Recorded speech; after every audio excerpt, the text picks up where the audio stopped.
Have you ever had your own father look you straight in the eyes, in front of 70 people, and say you're no longer part of the family? I have. Right in the middle of a grand banquet hall, under crystal chandeliers, with soft classical music playing and expensive wine being poured. While everyone stood to applaud my father's 40-year career, he turned to me and said coldly, "You can leave." No anger. No hesitation. Just a silent, brutal dismissal, as if I had never existed. I stood up, hands trembling, heart shattered. But what my father never saw coming was that the man I loved stood up too. And in that moment, with just a single sentence, he silenced the entire room. It didn't just make everyone look at my father differently, it made me see my whole life through a completely new lens. You're about to hear a story that isn't just about pain.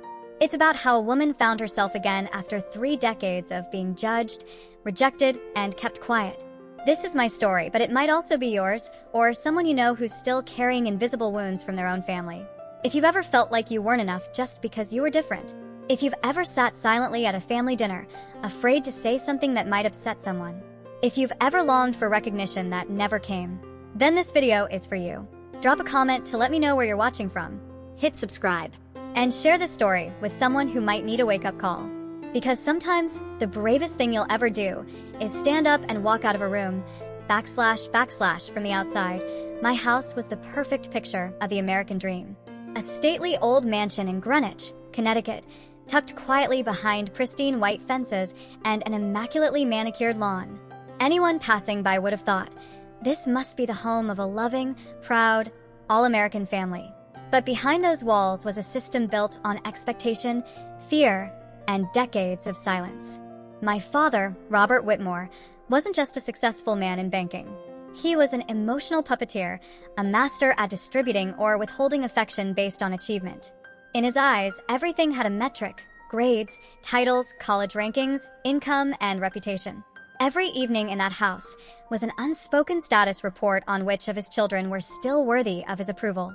Blake, my older brother, was pride candidate number 1. After graduating from Wharton, he climbed swiftly into a high-ranking position at a major investment firm. At every family gathering, my father would start with, "Blake just closed another multi-million-dollar deal." Then there was Victoria, my sister, a renowned cardiac surgeon who lit up medical conferences with her white coat and the flashes of camera lights. Her arrivals felt like a stage performance for his pride. And me? I'm Allison. What was I in this flawless system? A misstep. A glitch in the family program. Since I was little, I loved books, music, and art. Numbers and scalpels didn't excite me. I got lost in stories and imagined worlds, places where emotions were allowed to exist, not buried. But to my father, that was weakness. Uselessness. When my mother was alive, she was the only buffer between me and his relentless disappointment. She never fought back, but once in a while, in fleeting moments, she'd smooth my hair and whisper, "You have value in your own way." But she died of breast cancer when I was just 19. And from that day on, no one stood between me and the cold words dressed in polite manners. To my father, I wasn't the failed child, I was the invisible one. And the most painful part was that for a long time, I believed if I just tried harder, if I could just figure out how to become the person he wanted, maybe he would love me. I don't know if I was naive back then, or just a kid still clinging to the idea of magic. But one thing I know for sure, in that house, love always came with conditions. And I was always denied, because I had nothing to trade, / I remember that night, as if it were carved into my skin. My 12th birthday. The living room was dressed in silver balloons, and candlelight shimmered off the polished black piano in the center of the room. The guests were all my father's esteemed colleagues. Doctors, lawyers, investors, people I had to greet one by one with a respectful nod. No one asked what I liked. They were there to witness a performance. And as always, I was just another piece in my father's perfectly staged production. I took my seat at the piano, the silk dress hanging awkwardly on my frame, itching against my skin. My fingers trembled slightly as they hovered over the keys. I began to play Debussy's Clair de Lune, the piece I'd practiced for weeks with a mix of passion and dread. My father sat front row, back straight, eyes sharp and locked on every movement I made, like he was scoring me on a final exam. My mother was a few rows back, hands clenched in her lap, eyes fixed to the floor. I made it almost to the end without a single mistake, but in the final chord change, just for a second, I struck the wrong note. Just one. But it rang out like a siren. No one said a word. My father stood up. Not in a hurry. Not with anger. He simply rose, adjusted his tie, turned, and walked out of the room. The front door closed behind him with a cold, surgical click, like the snap of a blade. I kept playing. The final note dissolved into the tears that fell straight onto the keys. I finished the piece in a room so quiet it ached, surrounded by guests whose faces mixed pity with discomfort. My mother didn't get up. She only reached out and gently touched my shoulder, as if to apologize, as if to say she couldn't do anything. That moment etched itself into my childhood like a verdict. I understood then. In my father's world, there was no room for imperfection. One misstep, one wrong note, could erase every effort and make me disappear from his sight. After that night, I never played the piano in front of him again. Worse than that, I carried that silence into every corner of my life. Every time I made a mistake, no matter how small, his voice echoed in my mind. Not good enough. Not right enough. Not worthy enough. I grew up terrified of failure. But more painful than that was the fear of not being loved. Not because I didn't try, but because I came to understand. Some hearts, if they don't beat to the rhythm their parents demand, are forever labeled out of sync. / I used to think that once I walked out of that house, I'd finally be free. That physical distance could sever the invisible threads that had been tightening around my heart for years.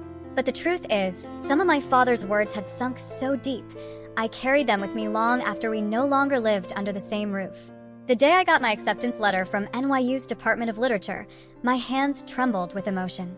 It was the first thing I'd ever done solely because I wanted it, not to please anyone else. I remember bringing the letter to my father, just hoping his gaze might soften, even slightly. But instead, he glanced at the paper, then set his coffee cup down with a cold, deliberate clink. He said, in the same tone he used when reading the newspaper, "You're throwing your life into a pile of useless fairy tales. Literature doesn't pay the bills. Don't expect me to cover tuition for that." I stood frozen. For a few seconds, I actually considered tearing the letter up right in front of him. Giving up. Picking another major. Doing anything just to never see that look of disappointment again. But for the first time in my life, I didn't obey. I turned away, said nothing, and decided I would pay for college myself. I applied for scholarships, worked at the library, tutored at night, and lived in the smallest, cheapest room I could find in Brooklyn. Those years were brutally hard. Some nights, dinner was instant noodles. I used a blanket instead of a winter coat. But I had never felt more alive. I got to read. I got to write. I got to breathe in a world where people like me weren't treated like they were broken. I met professors who believed emotion was a strength, that stories could change the world. And for the first time, I started to think maybe I wasn't as damaged as my father made me believe. But every time I got an A, every time I was chosen to read my poetry aloud in class, his voice would echo in my head. "So what? Can you feed yourself with that? Are you making me proud?" I began to doubt even my smallest wins. I couldn't love anyone fully. Good people made me feel unworthy. And those who resembled my father, I chased after them like a toxic reflex. I kept spinning in the same cycle, striving to be seen, being rejected, and striving again until I met Scott. And for the first time, I knew what it felt like to be truly heard, not as part of a contest, not as someone trying to earn the right to exist. But that is another chapter in this story. / I met Scott on an ordinary Saturday afternoon, in a place no one would expect fate to shift, a secondhand bookstore tucked away in Beacon Hill, Boston. I was searching for a rare edition of Jane Eyre, the novel I'd read over and over as a child, as if each page were a secret passage out of reality. And just as I reached for the spine, another hand touched it at the exact same moment. I looked up, ready to apologize and step aside, like I always did with everything in life. But something in his gaze made me pause. He wasn't conventionally handsome in an intimidating way, but there was something about his smile, about his eyes, something that made me feel seen. Not judged, not scrutinized, just present, whole. He smiled, pulled his hand back, and said, if someone reached for Bronte with that kind of reverence in their eyes, the book clearly belonged to them. I smiled for the first time in what felt like weeks. We talked for a few minutes about classic novels, then he invited me to the cafe next door. Normally, I would have declined. But somehow that time, I said yes. And from the very first moment we sat down at that tiny window-side table, I knew this wasn't just a casual conversation. He didn't flinch when I spoke about 19th century literature. He didn't interrupt. He didn't make me feel like I had to defend my thoughts. When I told him about my dream to one day start a publishing house for unheard voices, he didn't scoff or raise an eyebrow like so many others. Instead, he asked specifics. Where would you start? Have you thought about budget? How would you distribute? Who's your target reader? It wasn't flowery encouragement. It was real curiosity from someone who saw my dream as something worth building, not extinguishing. I remember that strange feeling in my chest so clearly. Not butterflies or the scripted rush of some cheap romance, but peace. as if something in me had finally found a place to rest after years of bracing against the world. Since my mother died, no one had ever asked me what I wanted. Scott was the first. And what I didn't know as I stepped into that bookstore was that this man wouldn't just help me believe in myself. He would one day stand up in a room full of powerful people and say my name out loud when my own father refused to. But that journey was still ahead of us. And everything was only just beginning. / 6 months after that first afternoon with Scott at the little cafe on the corner, I held in my hands the very first outline of something I had spent my entire life only daring to call a dream, an independent publishing house dedicated to bringing overlooked voices to light. Writers without name recognition, stories that didn't fit the mold, voices the market had once deemed unprofitable. I called it Lighthouse Press. Because to me, books aren't just products, they're beacons helping someone out there find their way back to themselves. I still remember the nervous blur of sitting across from the loan officer, pitching my startup. My hands were soaked with sweat, my voice cracking under the weight of fear. But Scott sat right beside me, his gaze steady, calm, like he never once questioned that I would be approved. And I was. Not because of my father's name, not because of any connections, but because of the business plan I wrote from the heart and the number Scott helped refine with patience and unwavering belief. That first year, we published just 2 books. They didn't sell out. They didn't hit bestseller lists. But every page we printed made me cry with pride. In our second year, one of our titles was nominated for the Massachusetts Book Award. When the announcement went live, I stared at those words on the screen, then looked over at Scott. He didn't say a word. He just held my hand and smiled. The kind of happiness that doesn't need to be announced or proven to anyone. We got married in the Boston Public Library, a quiet place filled with books and light, just like the way we loved. My father didn't come. He sent a short message. Couldn't attend due to a banking conference in Dallas. My brother sent an expensive gift, no note. My sister came, but left immediately after the ceremony to catch a flight to a medical summit in Switzerland. Throughout the evening, Scott leaned in and whispered, "They don't deserve you, and you don't have to keep trying." I had thought maybe this time my father would soften, that he'd call, say he was proud, but nothing came. Just that same invisible, familiar, freezing silence. And once again, I found myself standing before a door that would never open. But this time was different, because when that door stayed shut, I wasn't standing there alone. I had a husband, a home, a dream taking shape. And for the first time, I began to believe maybe happiness doesn't need permission to exist. It only needs to be chosen. And I chose myself, / 2 years after the wedding. I had almost no contact with my father. My new life was quietly flourishing.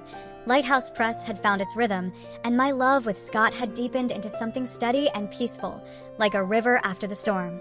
I no longer stared at my phone each morning, hoping for a message or a birthday wish from him. I had learned to live with that absence the way one grows used to an old scar, not painful anymore, but always there. Then, one day in March, I received an invitation. A thick cream-colored card with his name embossed in gold foil, Robert Whitmore, retiring after 40 years as CEO of Eastern Capital Bank. The party would be held at the Astoria Hotel, one of the most elite and extravagant venues in all of Boston. I held that card in my hand for a long time. No one said it outright, but the invitation felt like a signal. Did he want me there? Was this, in some unspoken way, an acknowledgement of my existence? Scott noticed the tremble in my hand, gently placed his palm on my back, and said, "We don't have to go if you don't want to." But I shook my head. Part of me still believed. Believed that when someone has lived through most of their life, they eventually learn how to soften. That aging makes people long for reconciliation more than denial. I chose a navy blue dress, the color my mother used to say made my eyes look brighter. I put on careful makeup, covering the shadows under my eyes from sleepless nights of wondering. Looking in the mirror, I saw a grown woman. No longer the 12-year-old girl quietly playing her final note as her father walked out of the room. But still, my heart pounded like I was stepping into the final exam of my life. Just before we were about to leave, I had a panic attack. I couldn't breathe. My hands were ice cold. Scott sat beside me on the edge of the bed, whispering me through each breath the way my therapist had taught us. His hand drew soft circles on my back, slow and steady like always. When I finally steadied, he asked again, "We can skip it. No one will blame you." I gave a tired smile, bit my lip, and said, "No, I need to go. Even if it's just to prove one thing, I don't need his approval anymore." We drove into the city just as night fell. The tall buildings shimmered with lights like mirrors, and the Astoria rose before us like a castle out of a fairy tale, a place of opulence, power, and expectation. A place he had always belonged to. A place where I, all my life, had stood at the edge. Scott handed the keys to a valet in a crisp red uniform, then turned and took my hand. My hand was still cold, but there was one thing I knew for sure. I wasn't walking into that room alone anymore. And this time, if I was rejected, I wouldn't stay silent. I wouldn't bow my head, because I had learned something essential. Sometimes, simply showing up is a form of resistance. And being present is the loudest declaration that I matter, whether he sees it or not. // the main ballroom of the Astoria looked like a dream distilled through wealth and power. Crystal chandeliers poured golden light from vaulted ceilings onto tailored tuxedos and sweeping evening gowns. Tables were draped in pristine white linen, adorned with white roses and cascading orchids in baccarat crystal vases. Classic Bordeaux wine flowed endlessly from the hands of waiters in crisp tuxedos. Scott and I were escorted to a table near the back of the room. I glanced around. My father sat at the center table, flanked by Blake, Victoria, and faces familiar from the covers of finance magazines. Our table was different. Distant relatives, low-ranking colleagues, and a few guests who clearly didn't know why they were seated here. No one said it, but everyone understood. In Robert Whitmore's world, your seat was a ranking. When I stood up to greet him, Scott gently held my hand and whispered, "You sure?" I nodded, swallowed the lump in my throat, and walked toward my father. He was laughing mid-story, surrounded by roaring applause. But when his eyes met mine, the laughter halted, like a record scratched mid-melody. I stopped at the edge of the circle. He didn't signal for me to come closer. Just looked, then turned to the man beside him and continued talking. After a few long minutes, he gave a cool nod. "Allison, you came." I handed him the gift I'd chosen so carefully, a handcrafted fountain pen from Italy that Scott had found. He took it without opening the box, without a thank you, then turned to introduce me to those around him with a pointed tone. "My youngest daughter. She dabbles in the arts. She runs a little printing house." I steadied my breath. Lighthouse Press. We just published a title that was nominated for the State Literary Award. He nodded, eyes void of acknowledgement. "You've always liked your little clouds." Blake, on the other hand, just closed a $60 million deal last week. And Victoria's marrying the head of surgery at Harvard Hospital. The conversation turned immediately, as if I had never spoken, as if I were never there. I returned to the table, silent. Scott handed me a glass of wine, his hand gripping mine beneath the linen. The dinner continued with 3 elegant courses. Laughter echoed, silverware clinked, champagne sparkled. But something inside me began to quietly, irrevocably shatter. Then the lights dimmed, and every eye turned to the stage. My father stepped up to speak. He looked every bit the king abdicating his throne, bathed in reverence, poised in his final coronation. His words flowed with polish and drama, thanking colleagues, reminiscing about 40 years of empire building, surviving financial crises, closing daring deals. Then he spoke of my mother. His voice lowered, his eyes rimmed with red. Diane was the one who stood behind me, my silent foundation. She understood that success sometimes demands we sacrifice the small things. My throat tightened. It was the first time I'd heard him speak of her with anything resembling emotion. I clutched my glass, a fragile hope flickering in my chest. But then he turned toward the central table, raised his glass high, and said, full of pride, "I am proud of the children who've carried on my legacy. Blake, who's elevated finance with his brilliance. Victoria, a surgeon saving lives every day, soon to marry a remarkable man." He paused. The room stilled. Then he smiled, cool and sharp. The true children are the ones who make me proud. Applause erupted across the room. I froze. That wasn't just exclusion. That was exile. A public erasure from the family. And as the clapping faded, he turned and looked straight at me, his eyes like knives. You may leave. All sound vanished. Laughter, music, the clink of silver gone. The room fell deathly silent. And for the first time, everyone turned to look at me. There was no ambiguity. No subtext. My father had just rejected me at the pinnacle moment of his own legacy. And I had to rise. But what I didn't know, what none of them knew, was that the man sitting beside me would rise too. And he wouldn't let me walk out of that room in silence. He would shatter the weight I'd carried on my shoulders for 30 years with nothing but a glass of water and a few quiet words. And that was the moment everything began to shift. Backslash, I rose to my feet, though my legs no longer felt like mine. The screech of my chair echoed through the silent ballroom, like a bomb detonating in my chest. Heads turned. A few guests stared, stunned. Others bowed into their wine glasses, pretending not to see. I tried not to shake, tried to keep my shoulders square, but my lungs were tightening with the weight of humiliation that spread through every inch of my body. I didn't know where I was going, only that I no longer had permission to stay. Expelled, like an unnamed footnote erased from the family tree. And then another sound. A second chair scraped back. Scott stood up. Everyone turned again. Even my father. And in that split second, I saw it. The first flicker of confusion on his face. He hadn't expected this. He thought I would walk away quietly, the way I had for 30 years. He didn't imagine someone would dare rise with me. My father narrowed his eyes, his voice sharp. Scott, sit down. This doesn't concern you. Scott didn't flinch. Instead, he picked up the silver spoon from the table and gently tapped his water glass. A soft, clear chime rang out, sharp and crystalline, a sound that cut through the air like a signal. We arrived in Portland on a morning touched by rare sunlight, a gentle brightness that felt almost like a gift in early spring. Cool air swept in through the car windows, carrying with it a stillness I had never known in Boston. No blaring horns, no scrutinizing stares from people demanding you be the most polished version of yourself. Just tree-lined streets, cinnamon-scented cafes, and the quiet, sacred sensation of being able to breathe. This wasn't an escape. It was a conscious choice, a deliberate decision to begin again without carrying the residue of old rooms, old banquets where I was always seated just far enough from the center.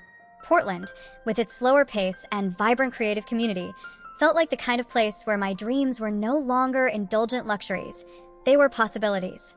We rented a small powder blue house with a wooden porch, a backyard big enough for a vegetable garden, and a hammock. In the garage, Scott helped me rebuild Lighthouse Press. He installed bookshelves, created a cozy reading nook, and mounted a giant whiteboard on the wall for my new ideas. I had never had a space that felt so entirely mine. Lighthouse Press entered a new chapter. I launched a special imprint focused on healing. Memoirs of recovery from toxic relationships, stories by voices silenced by family judgment. The first author we signed was a woman who had been sued by her own mother for writing about her childhood. I understood her from the very first page. And I knew, deep in my bones, I was doing the right thing. Every morning in Portland, I make coffee, open the windows to the sunlight filtering through the leaves, and I feel like I'm living a life I chose with my own two hands. Not because my father allowed it, not because I have anything left to prove to anyone, but because for the first time, I believe I deserve everything I have, every quiet joy, every second of peace, and I don't need permission to simply be myself. // I was reading a new manuscript from a young author when my phone rang. The screen lit up with a name I hadn't seen in years. Vivian Pierce. I froze. That name wasn't unfamiliar.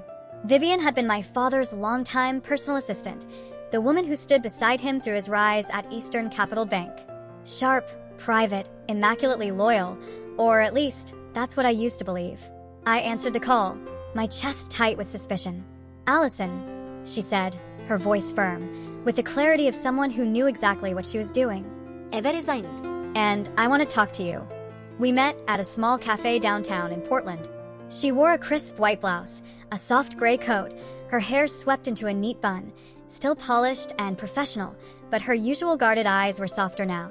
After a few pleasantries, She set her tea down and looked me square in the face. "I'm sorry for staying silent for so long." I looked up, startled. "I watched your father, Mr. Whitmore, hurt you for years. Not just you. Young employees. Especially women. He ruled through coldness, weaponized his reputation to force obedience and silence. You weren't the only one he dismissed. You were just the first to stand in front of everyone and refuse to keep playing the part." I sat in stunned silence. For years I had wondered, did anyone see? Did anyone know? Turns out they did. They saw. They knew, but they chose silence until they no longer could. Vivian reached into her bag and pulled out a folder. I documented internal complaints he ordered to be handled quietly. Grievances from female colleagues. Young staffers threatened with performance reviews. Terminations without formal cause. I can't carry this anymore. I stared at the stack of papers like it was a mirror into a history I was never meant to see. This wasn't about revenge. It was about truth. About finally knowing I hadn't been overreacting or too sensitive or weak. I was just the first to name a system that had been broken from the start. Vivian left with a gentle handshake. She didn't ask me to do anything with what she'd given me. She just wanted to return the truth to its rightful owner. And I understood this was her apology. Not in words, in action. That night, I opened a new file on my laptop. The title glowed on the screen, "What We've Stayed Silent About for Too Long." And I began to write, not just for me, but for everyone who'd ever been forced into silence to protect a name that never deserved the cost. // I was at the hospital, visiting a friend recovering from knee surgery, when someone called my name from behind. I turned around, and for a moment, my whole body stilled, frozen in place. My father. He wore a pale gray coat, a folder clutched in one hand, his gait uneven. The face that once carried sharpness and command now looked displaced, tired. The sag under his eyes, the silver streaks at his temples, the slight droop of one corner of his mouth, signs of a minor stroke, something Blake had quietly mentioned on a call not long ago. He looked at me, saying nothing at first, as if unsure himself what to do with this moment. I didn't know either. There we stood, in the middle of a hospital hallway, a place where strangers pass by each other every day. But in that instant, time seemed to slow. No one else existed. Just unfinished history, and all the words never spoken. At last, he rasped, "Allison." I gave a faint nod, surprisingly calm. "Hello, Dad." Silence settled between us. He looked me up and down, perhaps trying to decipher how much I'd changed. I wore a loose sweater, held my bag close, my eyes steady and unflinching. I didn't shrink under his gaze. I wasn't afraid. I didn't try to appear obedient. I wasn't searching for approval. I simply stood there, as myself. "Blake said you're living in Portland," he said, voice dry. "Yes," I replied. "I moved there for good. Work's going well. Scott's doing fine too." I didn't ask if he was well. I knew he wasn't looking for concern. We were just repeating an old routine, saying the palatable things, avoiding what truly mattered. After a pause, he gave a slow nod, a gesture that felt like the end of a page. "Tell Scott I said hi." I tilted my head slightly. "Thank you. I hope you recover soon." Then I turned and walked away. I didn't look back, not out of coldness, but because I finally understood there would be no apology, no miraculous change from that man. And I didn't need it anymore. Not anymore. I had stopped waiting for others to heal me, and as I stepped out of that corridor, a strange lightness filled me. I realized forgiveness isn't about letting someone back in. It's about knowing they no longer get to define your worth. // I stepped out of the hospital, not in a rush, not trembling. The automatic door slid shut behind me like a quiet period closing the final sentence of an old chapter. For the first time in years, I left a place where my father was present and felt no guilt. No looping self-doubt. Did I say something wrong? Was I too cold? Should I have tried harder? No. Not today. Today, I didn't apologize. And that was a greater milestone than any award I've ever framed. That evening, I told Scott about the encounter. When I finished, he sat in silence for a long moment before asking gently, "Are you okay?" I nodded. For the first time in my life, I don't feel guilty for not bowing my head.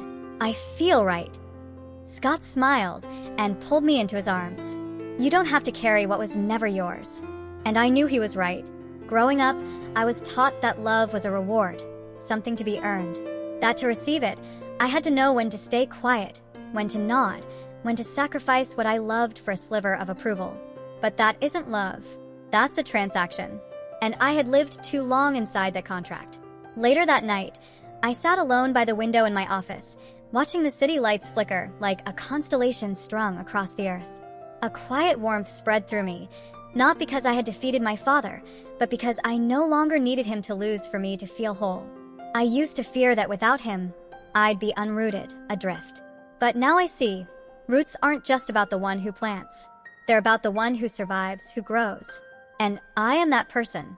I no longer need to lower my head to belong to the family I was born into. I can hold it high and live fully in the family I chose. And that, to me, is real freedom. / Lily was born on a quiet November morning, with soft rain brushing against the hospital windows and warm golden light filling the room. I had just endured more than 20 hours of labor, exhausted, broken, as if I might dissolve entirely. But the moment I heard her first cry, everything stilled. Time paused. I burst into tears, not from pain, but from something far deeper than I had ever imagined I could understand. Unconditional love. The nurse placed her in my arms. Her skin was soft, flushed pink, her eyes tightly closed, her breath as faint as mist. I looked at that tiny face, and the first thing that rose in my heart wasn't fear of motherhood, or the haunting question, will I be enough? It was a promise, so simple it hurt. You will never have to earn my love. Scott sat beside the bed, his eyes red, his hands trembling as he touched her tiny fingers. He whispered, as if speaking to the universe itself, "She's perfect, just like her mom." I turned to him, and in his gaze, I saw a reflection of a new version of myself, a woman who had walked through the fire of generational pain, but still chose to love, still chose to build something new. We named her Lily Eleanor Taylor. Lily for its simplicity, purity, and quiet strength. Eleanor to honor the therapist who helped me find my way back to myself. Taylor, a name we chose to carry forward. Not the one I had to carry in silence, but the one I reclaimed on my own terms. When the nurse left, and it was just the three of us in the quiet room, I laid Lily on my chest and held her close. Scott pulled the blanket over us and rested his head on my shoulder. And right there, without ceremony, without witnesses, without permission, a new family was born. No one from my father's side sent flowers. There were no messages from him. Not a word from Victoria. But I didn't feel the absence of anything. Because everything I needed was here. Not because I was perfect, but because I had finally learned how to love, without conditions, without performance, without fear. I looked down at Lily and thought, this is the beginning of a new legacy. A generation raised on understanding, on freedom, on love that asks for nothing in return. And I whispered silently to her, Mom will start over, not just for herself, but for you. And this time, no one will ever take that away. / 1 month after Lily was born, we hosted a quiet evening at home. Not a grand celebration, no formal toasts or speeches. Just the people who had walked with me through my healing, gathered around our old wooden table, beneath the glow of warm yellow lights, with the scent of baked goods and herbal tea drifting through the room. People who didn't share my blood, but were bound to me by trust and kindness. Blake flew in from New York. It was the first time he held Lily, his hands awkward, his arms stiff in a way that made us laugh. But his eyes were unexpectedly soft. He looked down at her, then glanced up at me and said quietly, "She has your mother's eyes." I nodded. I think so too. Our mother had once dreamed of seeing the next generation grow up surrounded by love. And though she wasn't here, I believed she was watching. Claire, Blake's new girlfriend, brought a homemade cake. And amid the laughter and scattered stories, I realized, real family doesn't have to share a name.